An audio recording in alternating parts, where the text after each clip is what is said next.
Somos dos mujeres profesionales de diferentes campos con inquietudes similares acerca de las problemáticas que se generan a nuestro alrededor. Este podcast es un espacio de reflexión acerca de temas sociales, coyunturales y estilos de vida. Nos aproximamos a los distintos temas desde la libertad y con optimismo.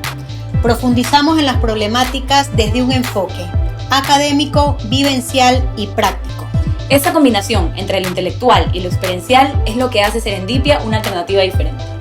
Cuestionamos e invitamos al debate, entendiendo que solo a través del diálogo somos capaces de cambiar nuestra realidad. Serendipia. La fortuna de encontrarnos.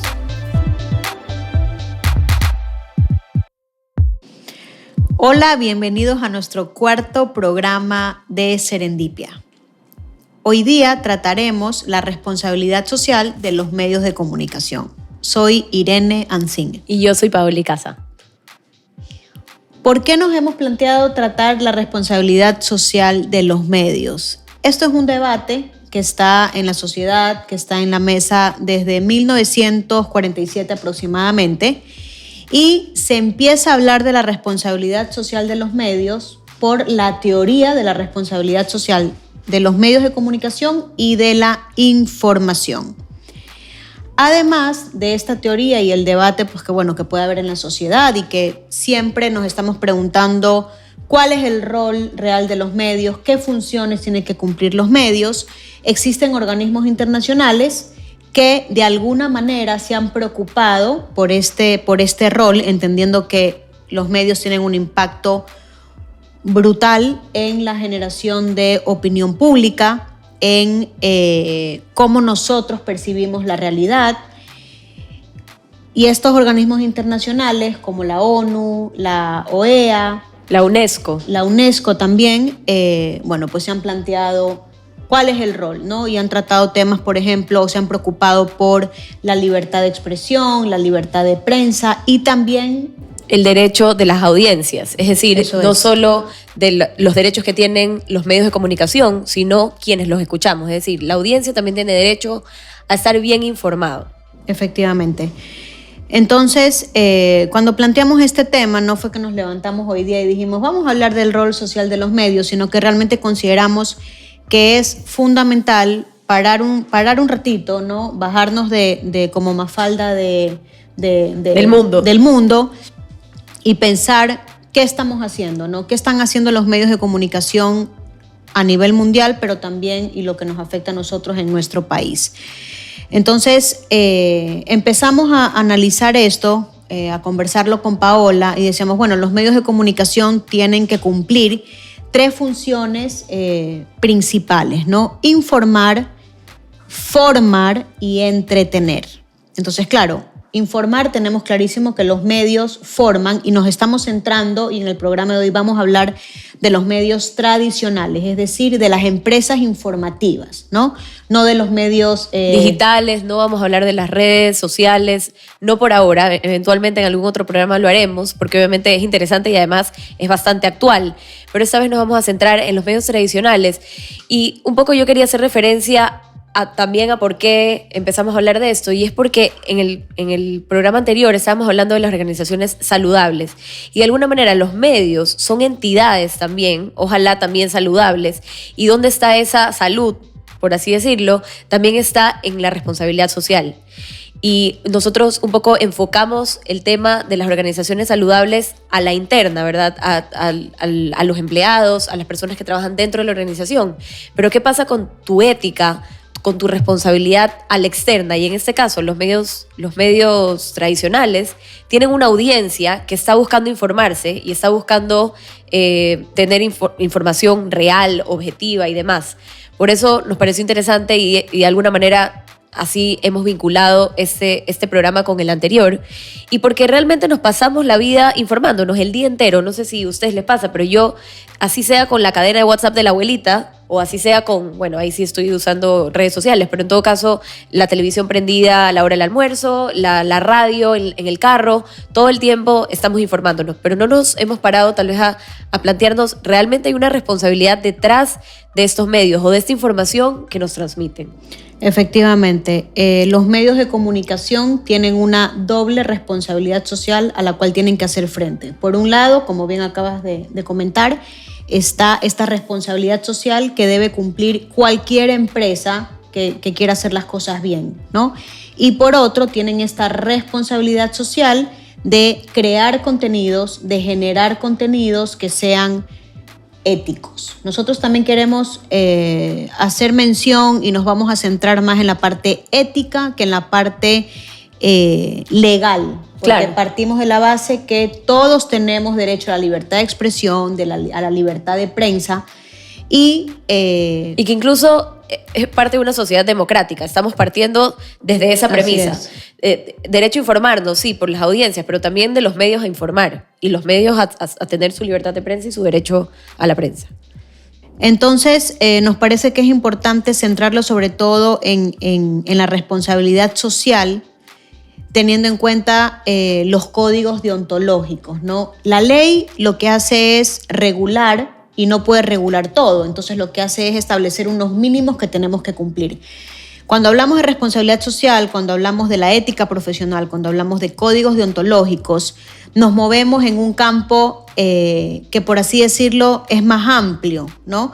Porque de alguna forma podemos tener también libertad para decidir si queremos ser éticos o no éticos. Cuando hay ley, al final tenemos que cumplirlo porque si no viene y nos cae la demanda, viene y nos cierran el medio, que ya hemos vivido esto. Entonces, para nosotras lo importante o hacia dónde tenemos que ir es movernos con códigos deontológicos. Existen códigos deontológicos en todas las profesiones. Existe un código deontológico del periodista, un código deontológico del publicista y así con todas las profesiones. Entonces, nos parece que es sumamente importante recordar esto porque a veces no conocemos, no conocemos que existen estos códigos que al final son marcos que nos dicen qué debemos hacer, qué no debemos hacer. Y fíjense bien, no es qué tengo que hacer, sino qué debo, qué debería hacer, ¿no? Irene, eso que tú acabas de mencionar, ¿es una utopía o es una realidad? Justamente a eso es lo que pretendemos llegar o por lo menos dar luces, ¿no? Si esto es posible, teniendo en cuenta que los medios de comunicación son empresas y tienen que tener una rentabilidad, unas ganancias, y está reñido con el ser éticos o socialmente responsables, o por el contrario, rentables, claro. ¿Ya? Cuando hablamos ya de responsabilidad social y entrando de lleno a qué es la responsabilidad social, al final la responsabilidad social es una filosofía, es una visión, es una forma de ver el mundo y por tanto va a determinar mi manera de comportarme. Entonces, los medios tienen una filosofía, tienen una visión que responde también a la filosofía de este empresario.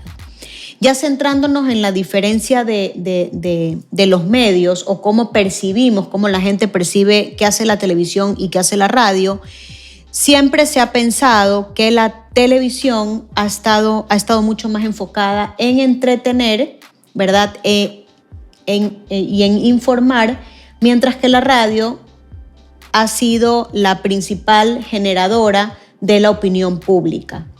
También tenemos los medios públicos y los medios privados. Los medios públicos deben seguir unos criterios como son la imparcialidad, la objetividad y además responder, y esto es súper importante, a las necesidades de las audiencias, ¿verdad? Mientras que la televisión privada puede elegir las temáticas, tiene más flexibilidad a la hora de plantear la agenda, pero por supuesto tiene que seguir los principios que marca la ley de ese país y por supuesto la Constitución. Entonces es importante tener clara esta diferenciación, ¿no? Aquí justo tuvimos un caso hace poco, ¿te acuerdas, Irene, cuando digamos fue bastante polémico? Era en un canal público que hubo algo, digamos, algo que a la gente en general no le gustó por Twitter y por los medios digitales, hubo muchísimo rechazo y hubo solo un programa de esa, digamos, sí, un programa y ya no hubo más. Hubo un rechazo y aquí en realidad el argumento sí fue porque era un canal público. Si hubiera sido privado, tal vez hubiera habido el mismo rechazo y seguramente puede ser que el resultado haya sido el mismo, que se haya quedado en un programa y que no haya habido el siguiente y que hayan pedido disculpas o lo que sea. Pero lo interesante aquí es que hay que hacer la diferenciación o la diferencia siempre entre privado y público y tal vez pensar qué hubiera pasado si el medio hubiera sido privado. Al haber ese rechazo, igual se hubiera cancelado, sí o no, porque tenemos que pensar de dónde vienen los recursos. Como decía Irene al comienzo, es informar, pero también soy rentable y en el caso de los públicos, rentable cómo y de dónde vienen los recursos. Porque si estamos hablando de, obviamente, impuestos y demás, ya es algo un poquito mucho más complejo. Totalmente. Es como si yo voy a Netflix, me puede gustar o no la serie y decido pues verla o no verla, ¿verdad? Pero en un canal público o que recibe una subvención de impuestos que pagamos todos, al final es mucho más fuerte y la responsabilidad es mucho mayor a la hora de formar, ¿no? Porque los medios, aunque no lo piensen, aunque digan, bueno, estoy entreteniendo o estoy divirtiendo, al final están a través de sus contenidos generando la realidad, cómo percibimos el mundo, o sea, los estereotipos en cuanto al rol de la mujer, los estereotipos en relación a las clases sociales, qué hace el pobre, qué hace el de clase media, qué hace el rico, en fin, todo este tipo de cuestiones que al final generan nuestra visión del mundo y creo que en muchos momentos o en muchas situaciones no nos ayudan a romper estas cadenas de las que hablábamos en la viveza criolla y no nos permiten desarrollarnos porque no elevan el nivel cultural. O sea, es importante elevar este nivel educativo, este nivel cultural, que al final es lo que nos va a permitir tener una mentalidad diferente, ¿no? Una mentalidad abierta al cambio. Y aquí volvemos a lo que ya algo habíamos mencionado, de que en realidad internacionalmente se ha llegado a este consenso de que tiene que haber el derecho no solo de los medios, sino también de la audiencia de informarse bien. Ellos quieren estar bien, queremos estar bien informados, que hay una agenda correcta. Uh-huh. y la UNESCO se ha ocupado de esto o ha estado preocupada de esto y me parece interesante que a nivel internacional no solo se defienda o solo haya los derechos de la prensa, sino también de informarnos. Entonces, la idea un poco es velar por el respeto a los derechos de las audiencias, que somos todos los que nos informamos, y la idea es hacernos ciudadanos más empoderados que podamos contribuir al desarrollo de las sociedades más democráticas, porque al final del día, creo yo, eso es lo que se quiere lograr.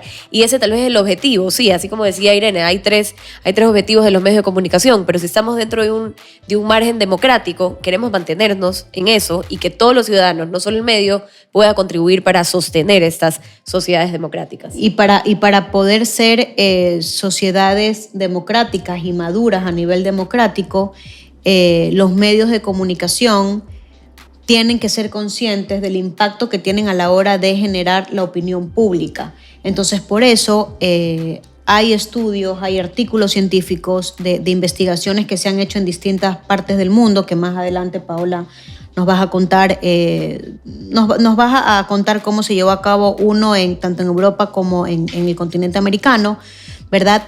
Y lo que se dice o lo que se señala es que la agenda, que cuando hablamos de la agenda pueden ustedes estar pensando ¿qué es la agenda? Bueno, es la agenda setting, ¿no? Que es, por así decirlo, la planificación de los temas que se van a tratar en esta semana, en este día, según los acontecimientos, pero lo que se le achaca a los medios tradicionales, es que en muchas ocasiones se responden a los intereses de instituciones gubernamentales o a las grandes corporaciones y no se tiene en cuenta las necesidades reales que tiene ese ciudadano para poder estar mejor formado, mejor informado y poder contribuir así a esta democracia y este desarrollo de las sociedades, que puede parecer muy utópico, como decíamos al inicio. ¿Esto es viable? ¿No es viable?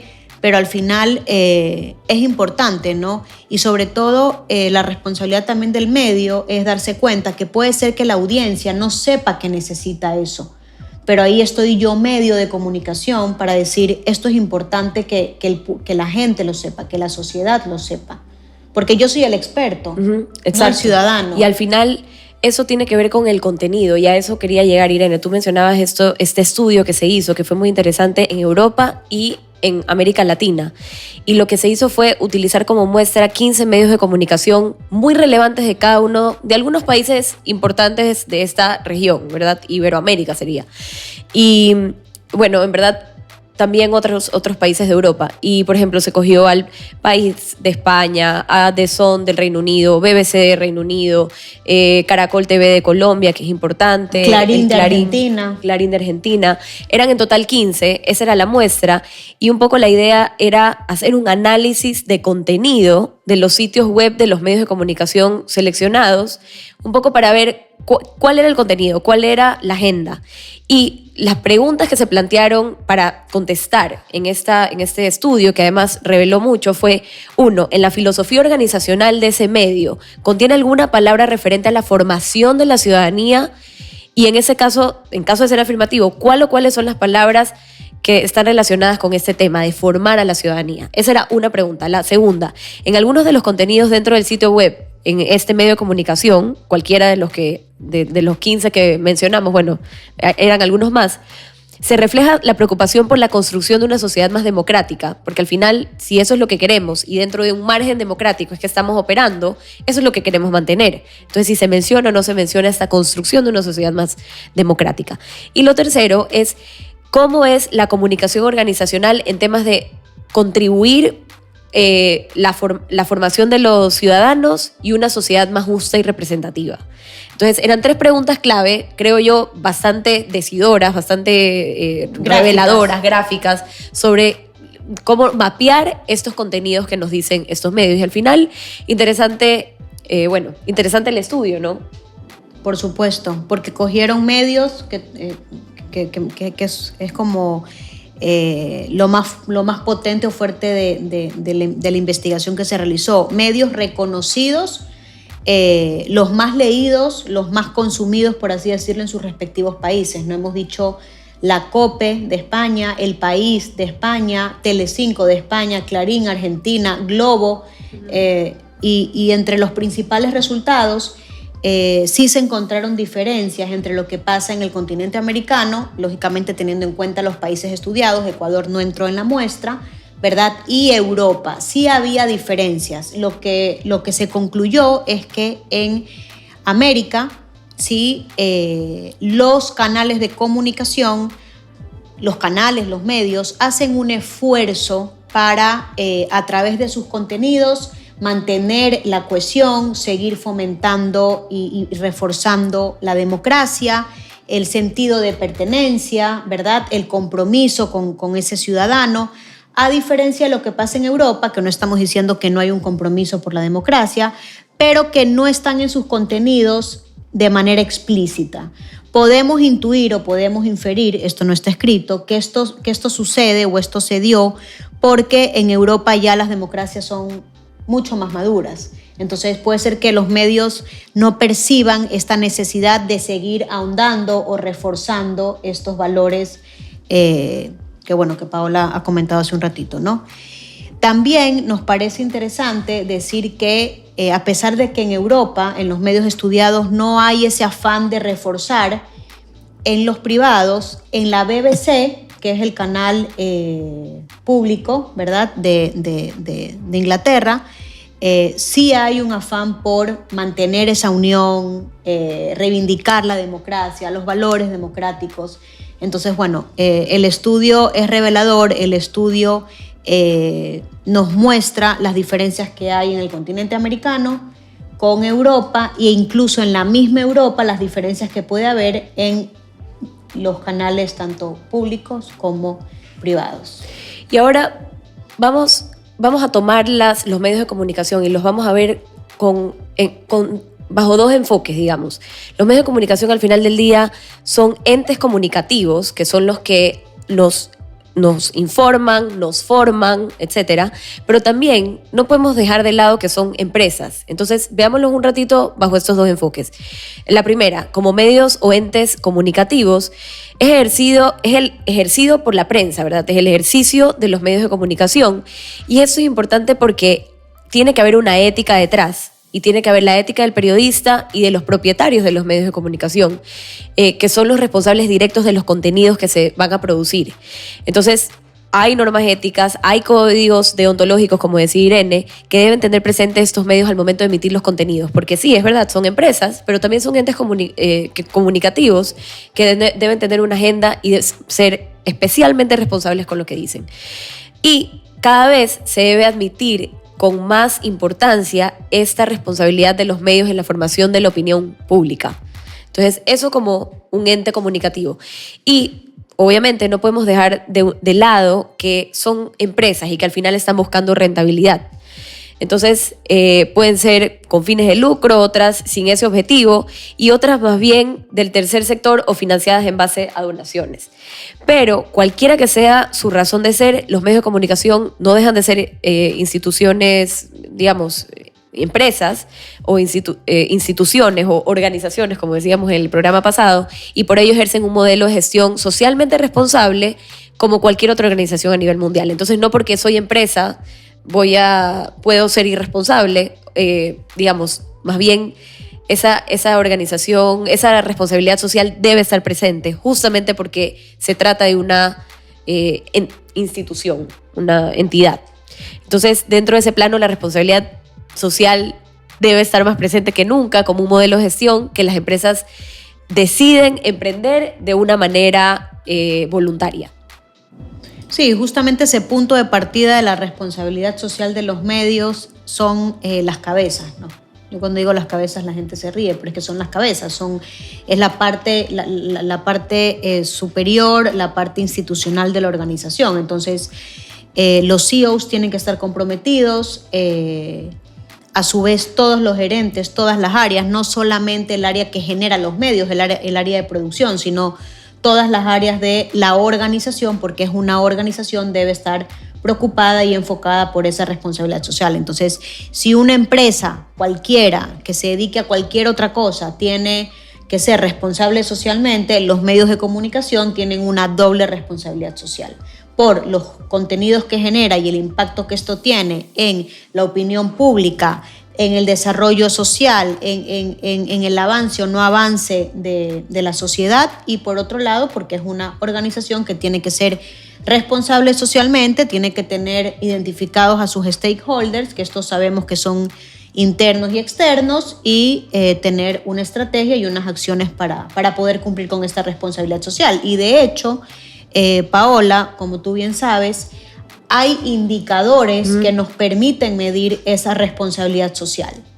Exacto, y porque al final nos hemos pasado hablando de responsabilidad social de los medios, pero ¿cómo medimos finalmente esta responsabilidad social? Si está presente en este medio, sí, en este no. Entonces, los indicadores que más se utilizan, uno se llama Global Reporting Initiative, digamos, las siglas GRI, el otro se llama Ethos Perú, otro se llama Pacto Mundial. Bueno, los objetivos del milenio también son indicadores para ver el tema de responsabilidad social. Y finalmente hay uno que se llama ISO 26000, que se presenta como una norma no certificable en el tema de responsabilidad social. Pero en resumen, ¿cuál es el criterio los indicadores están orientados a qué? Entonces, son 5 áreas en total. La primera, principios éticos y valores. Obviamente, la corona, el rey, lo que nos hemos pasado diciendo, y creo que es la razón por la que estamos hablando de este tema, ¿no? Ética y valores. Luego tenemos condiciones y ambiente de trabajo, que de nuevo también ya lo mencionamos cuando hablamos de organizaciones saludables, que no, digamos, los medios de comunicación no son la excepción. El apoyo a la comunidad, que es justamente, contenido, si voy a formar, informar, la idea es contribuir a la comunidad, a la sociedad. Protección del medio ambiente es el cuarto, y el quinto, marketing responsable. Entonces, esos son los criterios un poco, o los criterios para medir, para indicar cómo podemos de alguna manera cuantificar o saber dónde estamos, en qué posición estamos, ¿no? Exacto. Que yo siempre digo que cuando hay un indicador es posible trabajar. Y es posible pensar que las cosas se pueden hacer de diferente manera, ¿no? Un indicador lo que nos está diciendo es que la responsabilidad social puede existir, que la responsabilidad social se puede medir. Entonces, no es excusa, no, esto es una utopía. No, señores, hay indicadores. Si hay indicadores quiere decir que podemos trabajar en eso. Entonces, es clave este punto que acabas de mencionar. Y para ir cerrando, nos ha parecido también pertinente el decir, bueno, ¿qué podemos hacer, no? Nosotras no trabajamos en medio de comunicación, pero sí consumimos medios de comunicación, consumimos contenidos.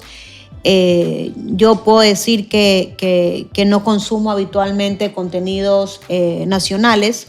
Me gustaría hacerlo, pero me falta otro tipo de programas, me falta otro tipo de contenido, de información, más debates, más actualidad política. Yo cuando más he consumido en los últimos 8 años contenido nacional ha sido en las elecciones, porque había debates, había entrevistas interesantes, había otro tipo, ¿no? de formatos. Entiendo que el entretenimiento es clave, pero también creo que el entretenimiento, o considero que el entretenimiento se puede hacer de diferentes maneras, no todos con el mismo formato, los mismos tonos, las mismas dinámicas, sino que se pueden hacer las cosas distintas, ¿sí? O por lo menos intentarlo, ¿no? Es verdad que los medios de comunicación son empresas y necesitan tener rating y necesitan tener mucha audiencia, pero no dejemos que los medios y sus contenidos sean como el opio del pueblo, ¿no? Como el circo romano.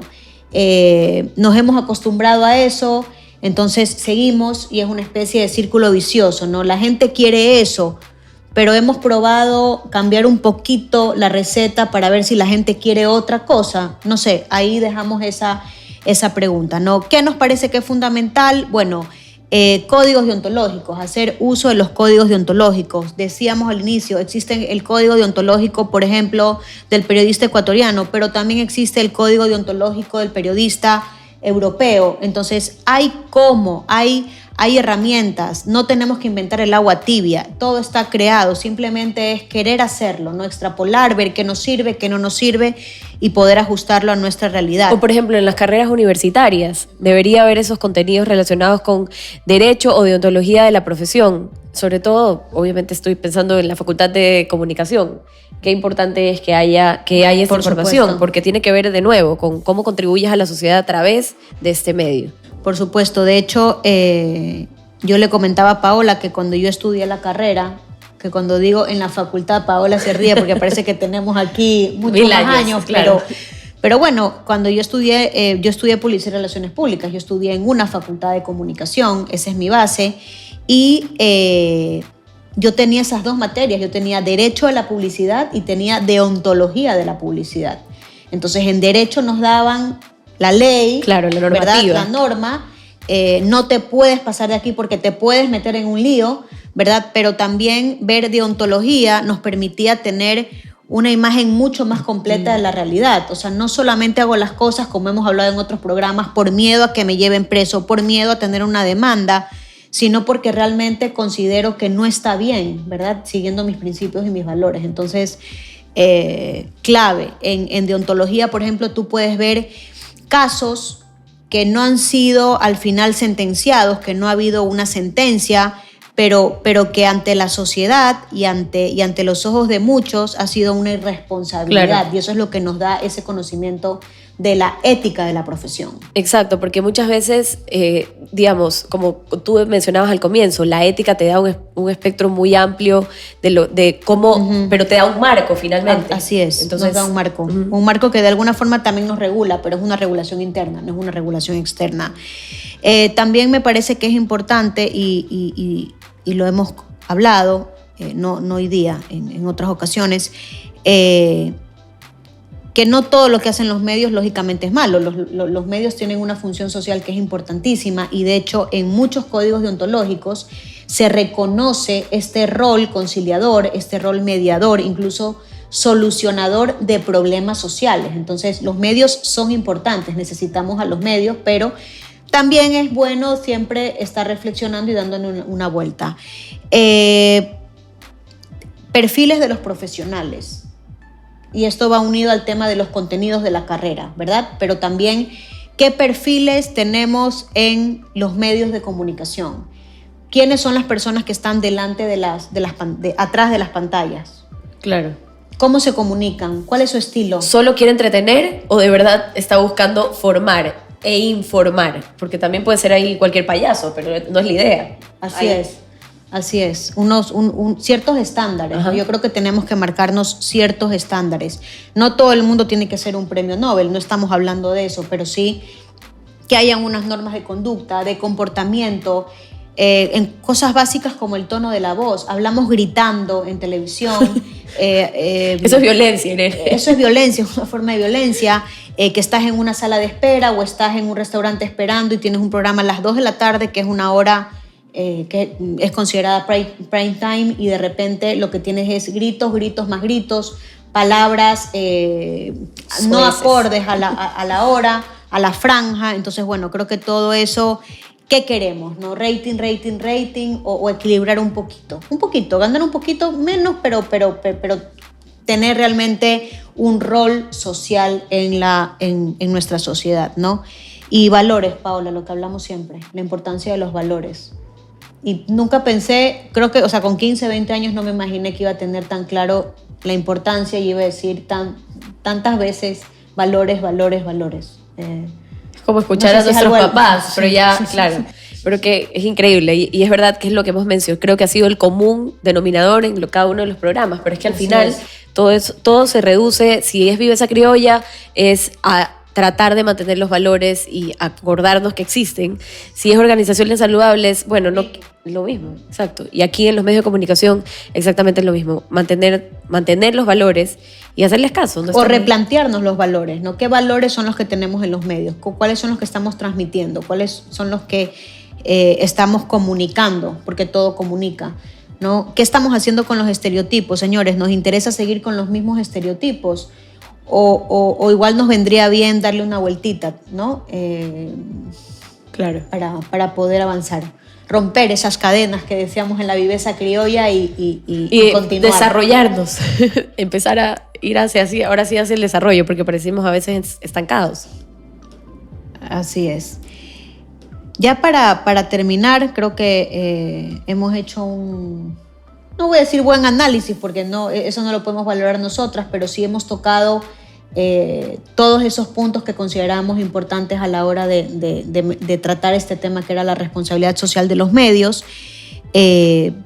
Esperamos que no se queden con la idea de que esto es una utopía. O sea, yo creo que si me preguntas, ¿los medios pueden ser socialmente responsables? Por supuesto, como cualquier otro tipo de empresa, ¿no? Como si fuera una fábrica, una embotelladora, una fábrica de carros, una universidad, un hospital.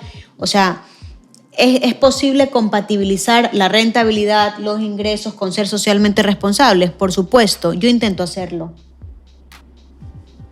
Entonces no estamos planteando, creemos, ¿no? Que no estamos planteando nada que sea descabellado. Nada fuera de este mundo. O imposible. Yo tampoco creo que es utópico.